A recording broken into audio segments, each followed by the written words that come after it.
Welcome to the Rotowire Prospect Podcast, sponsored by WinBet. I'm Clay Link here with Rotowire.com's lead prospect analyst, James Anderson. James, we're going to be looking back at last night at Wander Franco's debut, looking at maybe some others on the way. Also looking ahead to next month's first-year player draft. How are you doing, though, on this Wednesday? Good, man.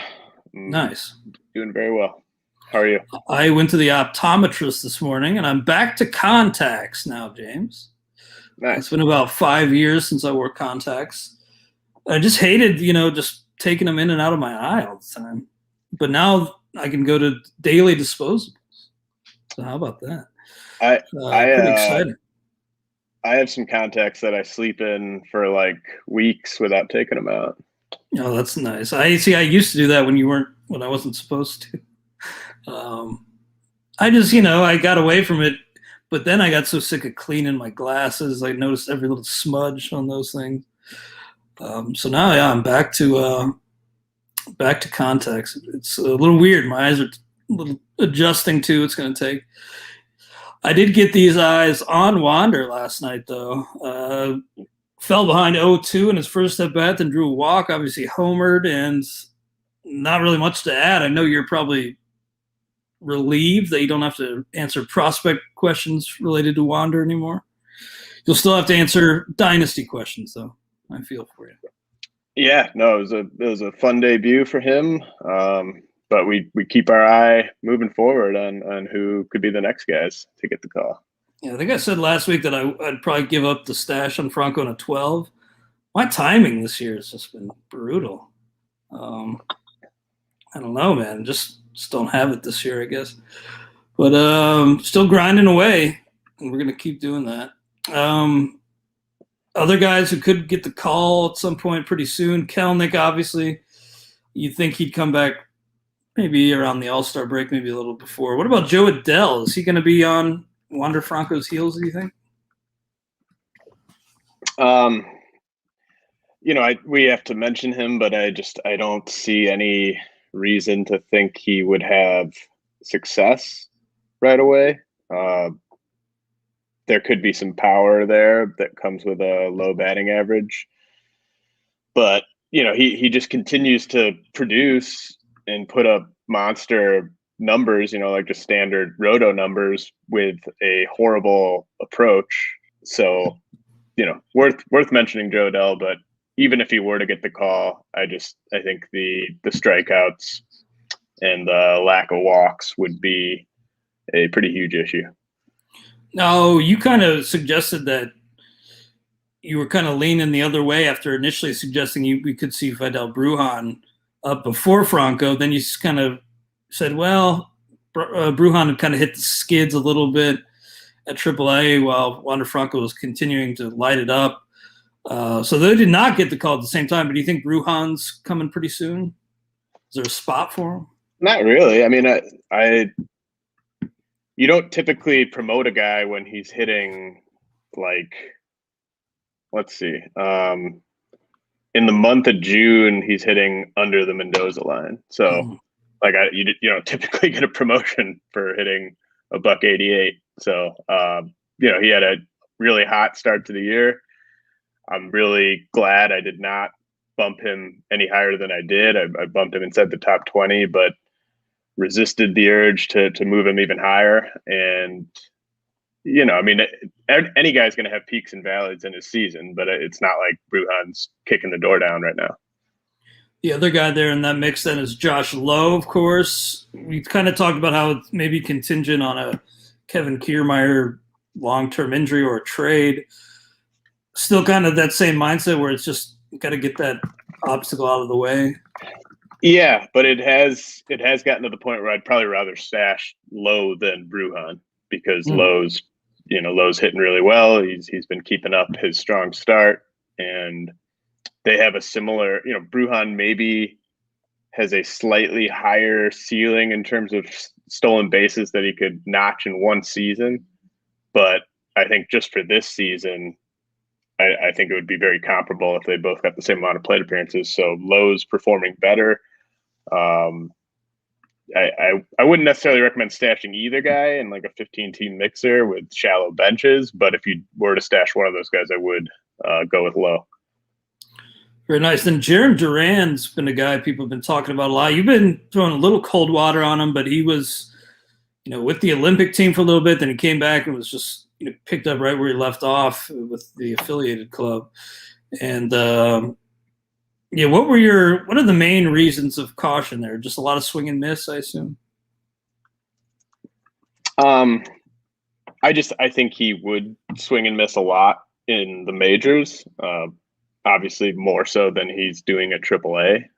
If he were to carry that over, then he would have a lot of success and be really valuable. But I wouldn't expect him to hit for a very high average in year one. And then Todd Zola, who probably follows the Woo Sox more closely than either of us do, was mentioning how he thinks the Red Sox want Duran to play in the Olympics before giving him the call. So, I think he's kind of in that fringe range. If you're talking about a mixer where you're looking to stash a guy, like I don't think it's a foregone conclusion that we see him in the coming weeks.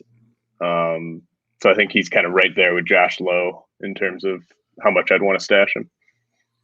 Nice. Yeah, I can say with certainty that Todd knows more about the Woo Sox than me specifically. But an exciting player, but we'll see. It's a hard leap, and we'll see if he's able to do it. Shane Baz, the Wizard of Baz. Now he was the talk of what it must have been 2019 Fall League. Then the name kind of got quiet, but that was mostly just because of the lost 2020 minor league season, I'd assume. Is he knocking on the door? Is he forcing the hand? I think he has become the top pitching prospect to stash. I don't know when he would get the call, but he's been so impressive this year. Really developed that third pitch, which seemed to be kind of the barrier to him being a true starting pitcher.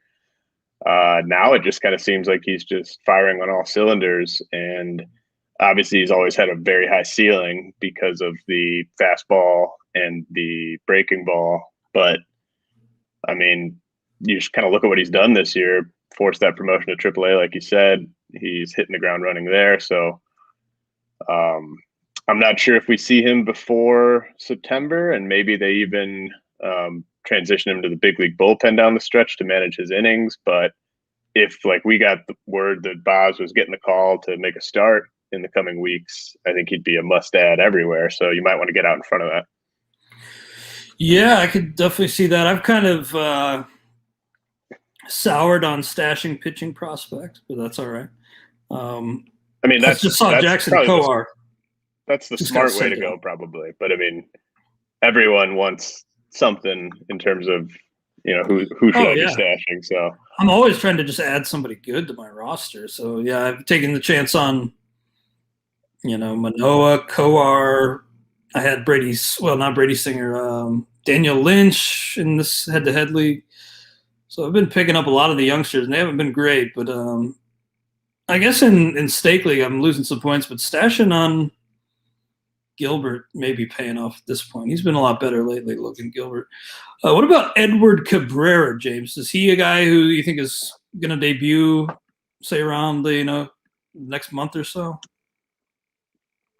I don't know about that, but I did change I had his ETA at 2022, and I changed it this morning to 2021.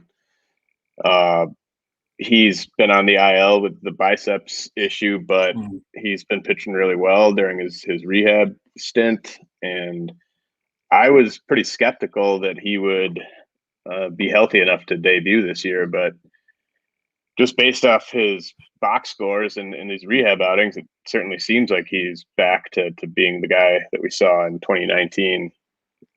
So, the Marlins have turned to a lot of guys that I hadn't even heard of coming into the year in that rotation. So I think if Cabrera gets healthy, you could certainly see them turn to him. Yeah, with Eliezer out there, they started Daniel Castano quite a bit. Jordan Holloway, they have Cody Petit in there right now. So yeah, there would seem to be an opening. He has not thrown a whole lot though this year. Edward Cabrera, Tanner Houck. He's a name that I know you were liking quite a bit as a rising prospect over the past couple of years, right? What's he Yeah, doing I this mean, year? yeah, I mean, back in very, very early draft prep, I mean, I had Tanner Houck kind of right there with Trevor Rogers, but things have kind of gone in opposite directions for those two, mostly due to health for Houck. But he had a strong rehab start the other day. Just a guy not to forget about. I think we probably see him sometime this summer again if he stays healthy. Cal Raleigh is the name you mentioned before we started this broadcast, and you think he's maybe among the best stash candidates in all the game?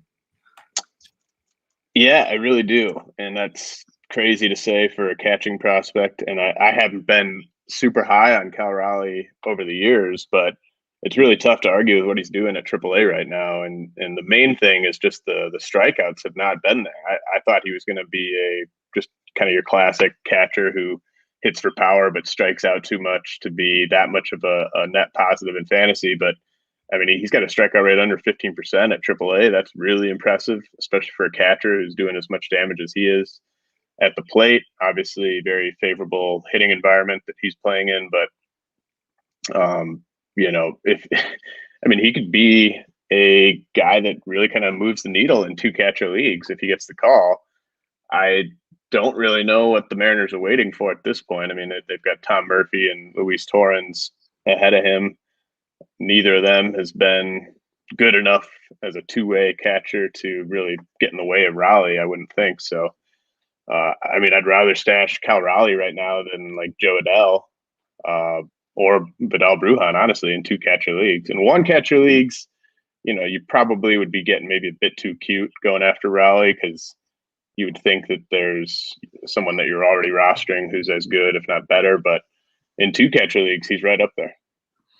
Nice. Now, when we were looking at catchers last week in our main event league, I thought maybe we think about adding Keibert Ruiz. Keibert, I think is how it's pronounced. Keibert Ruiz, even though he wasn't up, he has debuted, so he's eligible in the NFBC. I was thinking maybe we stash him, take a zero until he comes up. We did not go that route, but I thought, that may not be the worst call because he looks like a guy who could come up and hold his own. Yeah, I mean, second go around. he probably needs an injury, right? Like that's the thing that sucks. Like it really sucks that he's in the Dodgers organization because he's played so well at AAA this year. But they obviously, Will Smith's amazing, and Austin Barnes is the personal catcher to Kershaw. So you wouldn't think there's a spot for him without an injury. And even if it was an injury to Barnes, maybe Ruiz is only playing like once a week, twice a week. So it's tough. I mean, I think he's one of those guys where if he was up, he'd be fine to roster in two catcher leagues, even if he wasn't playing a ton, because he's not going to hurt you, or you wouldn't think he's going to hurt you because he makes so much contact. But just a guy to kind of keep in mind, like if Will Smith suffered an injury, a serious injury, then I think Ruiz obviously gets the call and might just take over that amount of playing time. And in that case, he could be a top 15 catcher. But it's tough to stash a guy when you're basically banking on an injury for him to get the call. Yeah, that's true. Although I almost, in some cases, would rather take a zero than some of these catchers. I mentioned earlier that my timing has been bad this year. No area or aspect of fantasy baseball worse with my timing than with catchers, and I owe you another apology for making us drop Victor Caratini for well, we added Williams Asadillo, who got sent down, then Caratini hit a go-ahead home run. So timing with catchers is hard this year, and in some cases, if the skill level doesn't cross a certain bar, maybe I do think about getting a Keibert Ruiz or Cal Raleigh.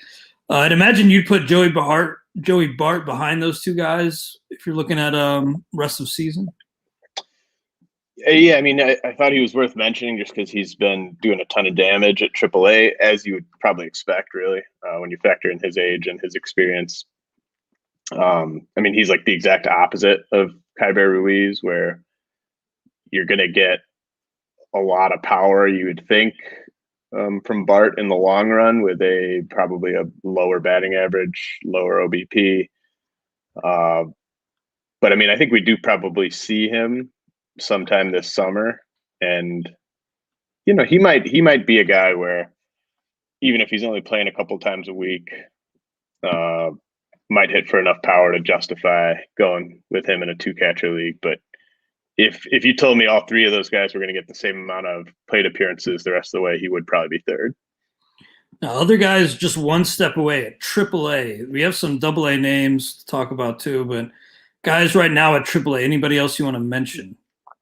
Well, one guy that Saris and I just picked up in Devil's Rejects is Houck Park with the Yankees. He's been really on a tear at AAA. He is 25. A guy with some pedigree. I mean, he was a guy that's been ranked on the top 400 like 3-4 years ago, I believe. And he could be a replacement for Rugi Odor. In 123 plate appearances at AAA, he has 25 strikeouts, 25 walks, 6 homers, WRC plus of 205. So obviously that's awesome. I wouldn't necessarily expect that to translate, but just a guy for people in really deep leagues, AL only leagues to keep an eye on. And then similarly, Jahmai Jones with the Orioles. I think we mentioned him maybe a week ago, but for deep leagues, AL only leagues, I think Jahmai Jones is probably up sooner than later. And he could help you with stolen bases. Park has some steals this year, but he's more of like you're hoping for a decent batting average, some power. Jones could be a guy that contributes across the board. Nice, man. You mentioned Eno Saris, and I saw Joe Sheehan mention this on Twitter that Eno kind of changed the game of baseball. How crazy is that? With his reporting on spin rates and sticky stuff. I know he had an article mentioning how most pitchers use something. So that's crazy. Yeah, I mean, I've gone to a bar and hung out with a guy who's probably going to go down in the history books when it comes to baseball. Saris. Yeah, maybe you as well. Eno's great. No. Before we move on, let's throw to a quick word from our sponsors. And now we are back on the Rotowire Prospect Podcast, sponsored by WinBet. I'm Clay Link here with Rotowire.com's lead prospect analyst, James Anderson. James, one guy you didn't mention there was Hunter Greene. I did the same joke on Farm Friday, but not 1, not 2, not 3, not 4, no, it was 4, but 4 solo homers in his AAA debut. I do think, though, I saw something that it was like, go see Hunter Greene at AAA Louisville while you can. I do think he's probably there for a brief stay, even if his debut wasn't so hot. I didn't put any reds in the outline. I was going to make you bring it that way if you wanted to. I like it. They've just been such a roller coaster. Yeah, I said last week that I was, really loving the team again because they'd won 6 straight and 8 straight road games, and then a 4-game sweep at the hands of the Padres. They're a good team, but just up and down with that team. They cannot sustain anything. But anyway, I was watching this. I don't have anything more to add there. The game yesterday with Lucas Sims blowing up. It's just like they did end up coming out on top yesterday, but they just cannot get above 500 and stay there. It's kind of weird. Bobby Witt, I'm sure after you filled in for Jeff Erickson on the XM show for a week or so, you're sick of talking about Bobby Witt answering Chris Liss's mini questions. I'm not sick of talking about Bobby Witt, actually. I love talking about Bobby Witt. I mean, he's awesome, and he is just tearing the cover off the ball at AA.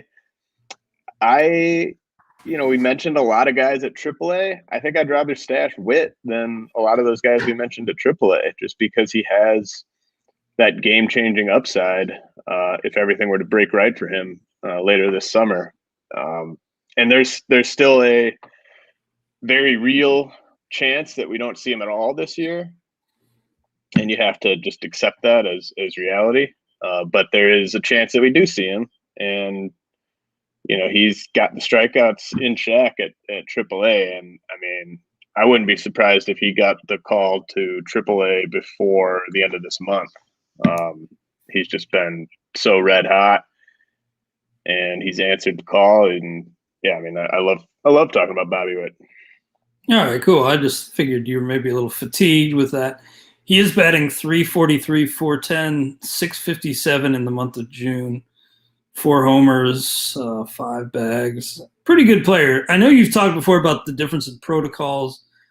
Just want to mention that again. Do you think that is it still the case where they kind of the AA protocols are different from AAA and the majors, so there may be an adjustment period where he has to go to AA and can't, or has to go to AAA and can't just skip that level? Yeah, I don't know for a fact that they are still different, but they were different at the beginning of the year, and I would assume they're probably still taking the virus seriously enough that they would be different. But yeah, it's just important to mention that doesn't mean we won't see Bobby Witt in the majors this year. That just means that we won't see him go from AA to the majors. He would, or at least go it's to AAA. unlikely. At least it seems unlikely that he would.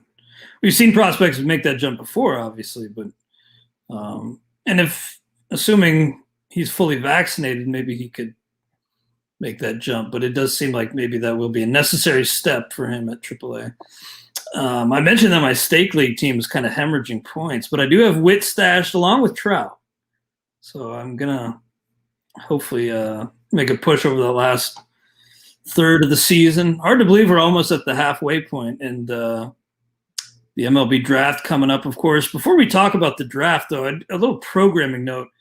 You're doing something with the Prospects Live guys. Is it this Friday? Yeah. Can you explain? I know you've mentioned it before, but can you explain that activity, exercise? Obviously, I mean, you should definitely be following Prospects Live and consuming all the great content they're putting out over there. They're friends of the show for sure. And the mock draft that they did back during the pandemic last year, where there were 30 people like myself drafting for all 30 teams, and it was a live show on YouTube. That was honestly one of my favorite things I've ever done in the industry. It was just so much fun and really entertaining, and I would recommend everyone check that out this Friday if you can at 6:30 Eastern. I'll be picking for the Brewers. I think I've got 3 picks that I'll be making for them. And if you can't make it, I know it'll be up on YouTube that you could watch at a later date, but it should be a lot of fun. I mean, you'll probably know some people that are picking. I know Chris Welsh is picking for the Diamondbacks again. And all those guys do such a good job with this project. So really looking forward to it on Friday. That's great. Yeah, I look forward to maybe checking that out. 6:30 p.m. Eastern. Yeah, I think the draft part starts at 7 Eastern, but I think they're going to do like a mini sort of pre-show, maybe like half hour or so of just kind of previewing everything. I know, I forget who it was who said on our show that he'd be throwing out some outrageous comps. Matt Thompson. Filling the Hunter or the Harold Reynolds role. So that's nice of him. But I do think that's a really cool thing. It's like just a 30-person mock essentially, but somebody actually filling the shoes of the decision makers in each particular organization. Just kind of a cool thing. And yeah, the Prospects Live guys do great work. Definitely big fans of them. Now let's talk a little bit about that upcoming draft. Now, James, I know you're not going to be in town here in Madison, but you're going to be in Vegas this year, right, for the draft? Yeah. So that's going to be a little – I know you're going to be pre-writing a lot of the notes that are going to be going live to the site, and we will have full coverage. But, you deserve to have a little time where you can – you don't have to be writing every single note in real time. Well, I'd like to be. I would not have chosen to avoid it if if I didn't have that opportunity to go to Vegas for the company retreat. My wife really looks forward to that, so we'll be doing that. Oh, But yeah, no, I I, wish I could make I it this year, but I'm not going to. But I'll miss you guys. honestly, if I'm being completely honest, I'm crossing my fingers that I'll actually be watching a Bucks NBA Finals game instead of the draft that night. That could be going down. Nice, man. Go Bucks! But yeah, I mean it's stupid. I can't believe MLB thought this was a good idea to do the draft during the All-Star break. It's ridiculous. But what are you gonna do? It's they're gonna try it this year. They'll see how it goes. Yeah, the whole thing's been jumping around the past couple of years. By the way, I just saw Lars Nootbaar had his first big league hit. I don't imagine he's a prospect of much note, but I did see that Lars Nootbaar got called up. Anyway, back to this upcoming first-year player draft. Now, the top names that most people know, just kind of casual observers of the draft, know Al Leiter, Kumar Rocker. But for fantasy, are those two your top guys for the draft, or do you like some others ahead of those arms? Yeah, I mean, no, they're definitely not my top guys for fantasy. And this is just not a good draft for fantasy, really. It's not a good year to have a super high first year player draft pick. And it's all about the high school shortstops at the top. It's not a good draft for college hitters specifically, which is typically the guys that I like the most for fantasy are going to be the best college hitters from the class. But for this class, the best college hitter is a catcher in Henry Davis, and so that's it's not great. Even though Henry Davis is a really good prospect by college catcher standards, he's going to hit, and he's going to hit for power, and he's hopefully not going to strike out too much. But when that's the top college hitter in a class, I mean, it's just not going to be a great class.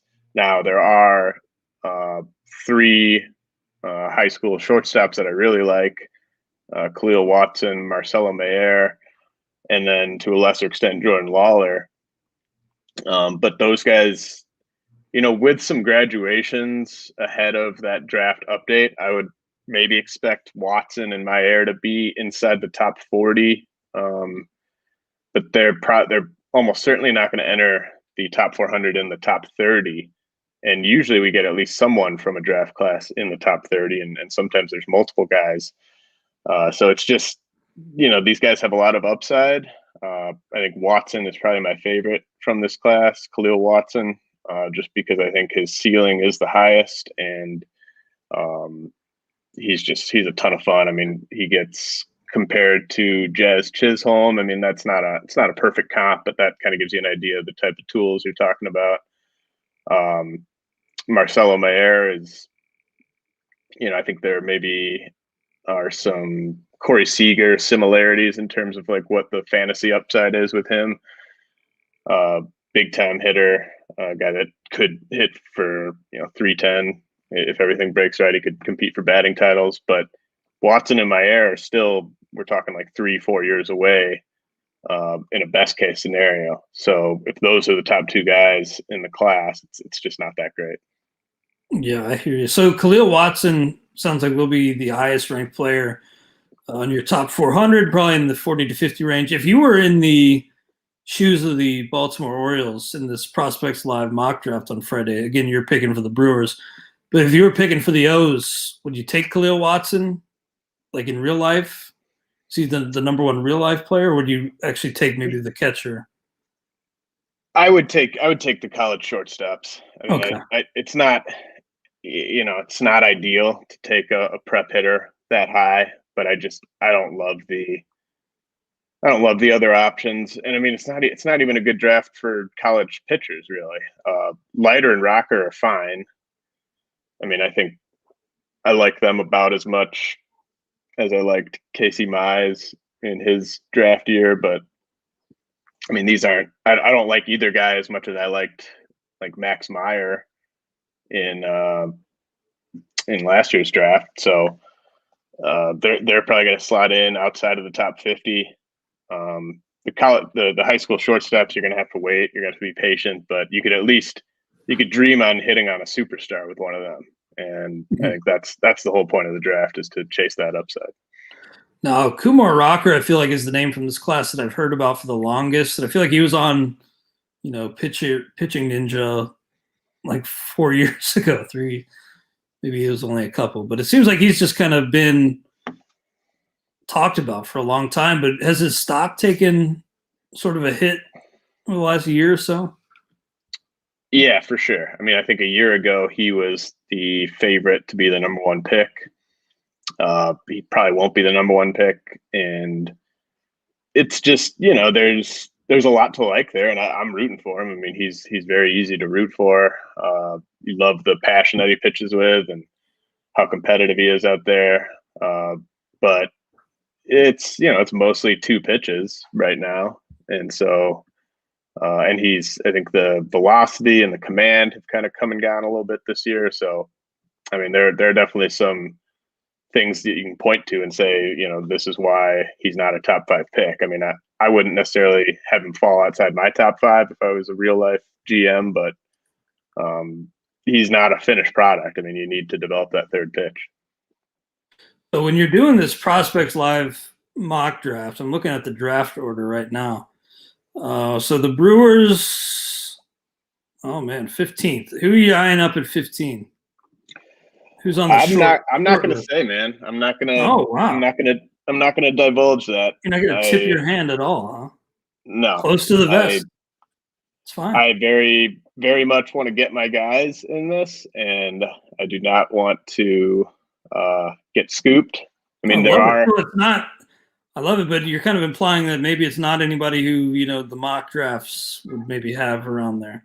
Maybe somebody your own guy.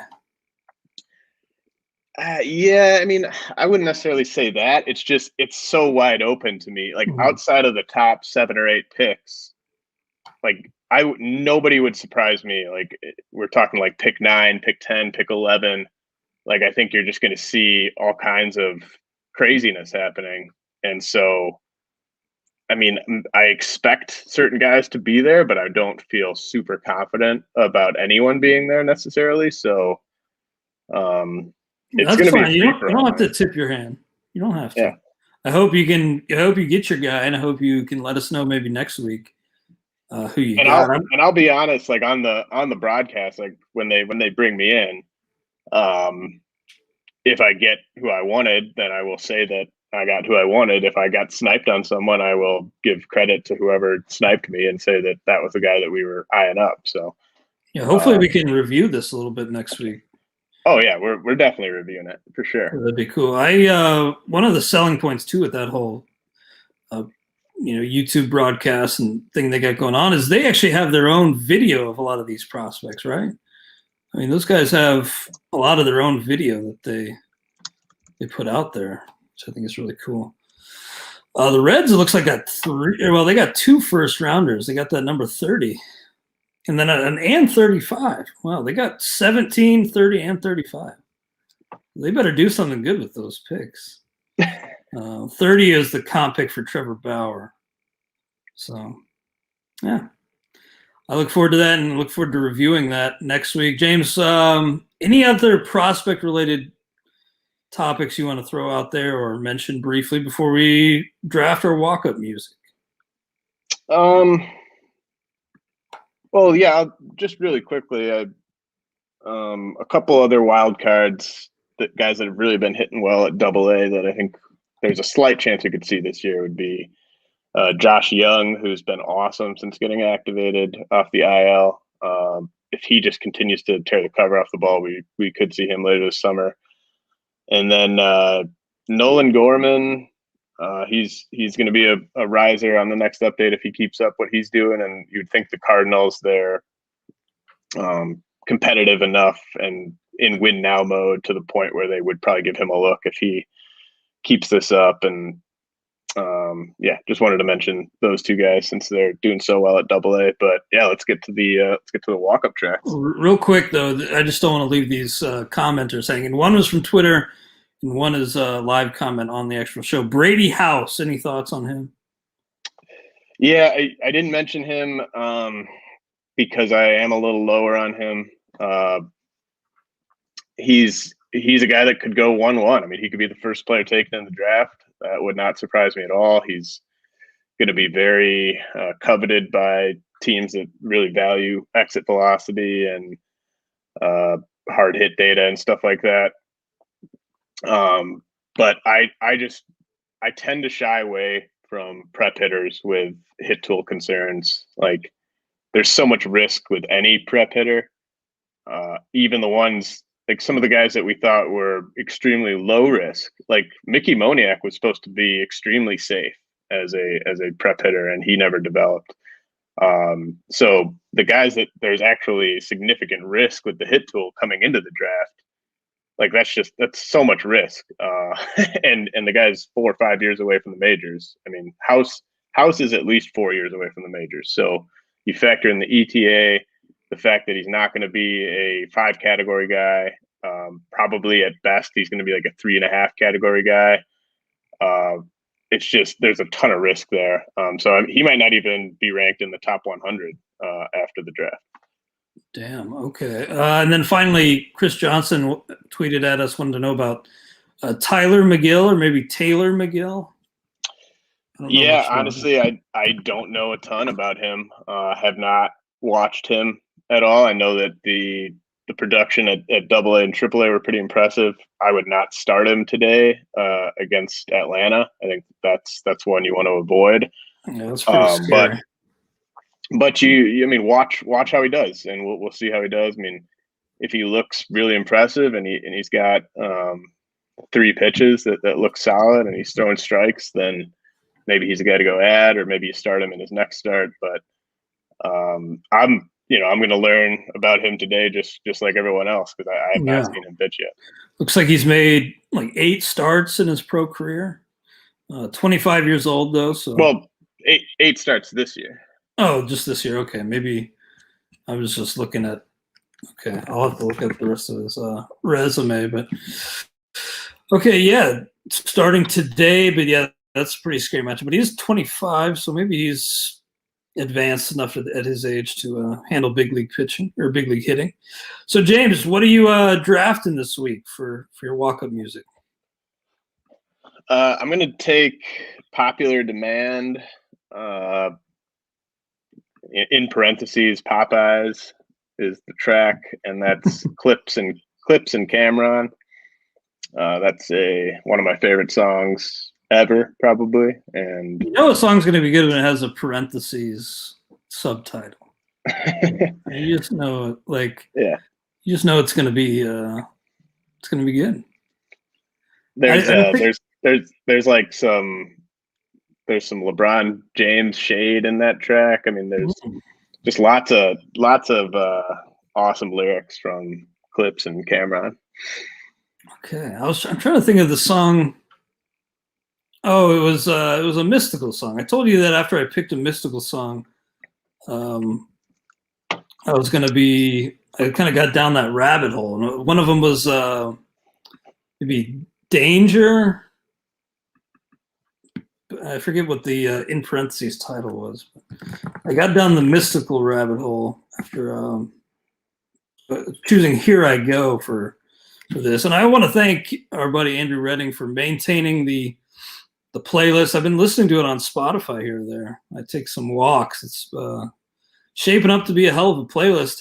Unfortunately, I'm going to have to do another Duplicates, a song that was on a past playlist, but one of my favorite beats of all time. Backbone's 5 Deuce for Trey.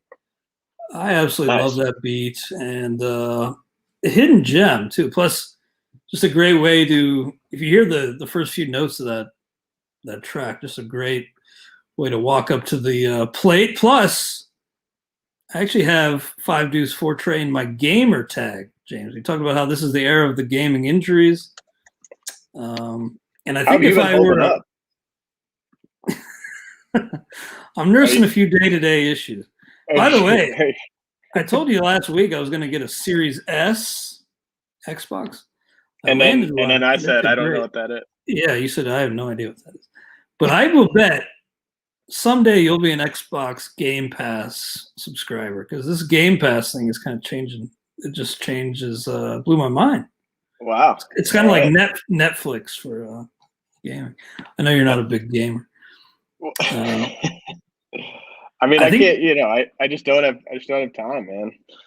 Oh, I know. I really don't either, but I have a backlog of games, and I've I already also filled my hard drive on this new thing. also my wife has told me that if I was a gamer, our courtship would not have lasted very long. So That is totally fair, dude. I respect her opinion on that, frankly. I can't help it though. And look, gaming's a huge industry, and I can't help but like some of those games. But I do think if I were a pro wrestler, I may choose Five Deuce Four Trey as my entrance theme too. That's how high it is on the ladder for me. I think that's one of your best selections of this current playlist. I remember buying Backbone's album because of this one track, and My buddy I can't name Sean another bought track. that album, and I Did burned he? it. Yeah. I couldn't name another song off of it. That's how No. little spin I ended up giving it. But he Backbone? Was he a member of Goody Mob? I feel like he was. Maybe, yeah, I maybe think he ran with Dungeon Family. Dungeon Family. Yeah, that sounds right. If you have not heard Backbone's Five Deuce Four Trey, you gotta bump that up. Anything else on your mind today, James? No, man. Excited for the Eastern Conference Finals to get underway tonight. Go Bucks! Yeah, we'll be. I'll be rooting for the Bucks. I probably won't be watching, frankly, but I'll still rooting for them and wish them luck. And I'll be gone on Friday, so I think it's Todd and a mystery partner. I'll have to wait and see who that is myself. I don't know who it is, but a partner of Todd's choosing on the 2-Star Pitcher Pod. And then James and I will be back next week. Hope you'll join us on the Rotowire Prospect Podcast, sponsored by WinBet. Try Rotowire today, free for 10 days. Get our premium tools, rankings, analysis, and breaking news alerts. No credit card required. Go to rotowire.com